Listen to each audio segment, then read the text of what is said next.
শিক্ষক সুসম্পর্ক বা শিক্ষক ছাত্রদের মধ্যে যে সম্পর্কটা কেমন হবে বা এই পরিস্থিতিতে বর্তমান পরিস্থিতিতে ছাত্র শিক্ষকদের সম্পর্ক উন্নয়নে আমাদের করণীয় কি এ বিষয়ের আলোচনায় আজকে উপস্থিত আছেন আমাদের স্কুলের সভাপতি রফিকুল ইসলাম মল্লিক এবং যারা এখানে উপস্থিত আছেন শিক্ষক শিক্ষিকারা সবাইকে ধন্যবাদ জানাই।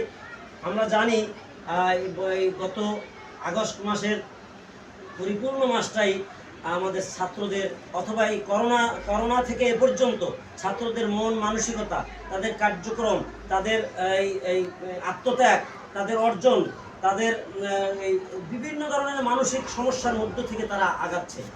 এখন বর্তমানে আমরা যেটা দেখতে পাচ্ছি, শিক্ষকদের বিভিন্ন জায়গায় অপমানিত লাঞ্ছিত হতে হচ্ছে, অথবা ছাত্রদের মন মানসিকতা আগের স্থানে অর্থাৎ শিক্ষক ছাত্র সুলভ যে আচরণ সেটা সব জায়গায় ফুটে উঠছে না। কিছু কিছু ক্ষেত্রে অত্যন্ত মানে দৃষ্টিকটু মনে হয়।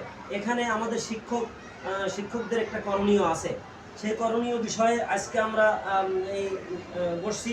এই মূল কথাটা হচ্ছে যে ছাত্রদের যে অবস্থাটা এটা আমাদের আগে জানতে হবে যে ছাত্রদের মানসিকতা অবস্থা ভালো না, তাদের একটা ট্রমার মধ্যে থেকে যাচ্ছে।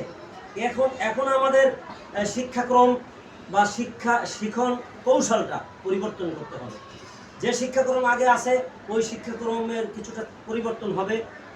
শিখন কৌশলও, পাঠদান পদ্ধতি এবং শ্রেণীকক্ষের ছাত্রদের সাথে শিক্ষকদের যে আগের আচরণগুলি কিছুটা আমাদেরকে যদি পরিবর্তন না করি তাহলে আমাদের বিভিন্ন সমস্যা দেখা দেবে।